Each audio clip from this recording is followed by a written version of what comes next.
கஞ்சி சோறா?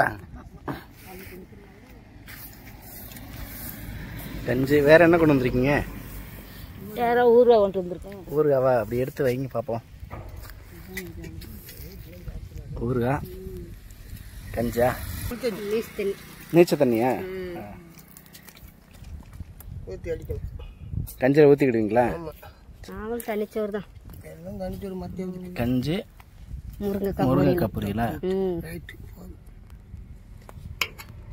சாப்பிட்டேன். இங்கே தான் குறுக்கு சாலை. பூண்டு ஊறுகாக்கா? ஆமாம்.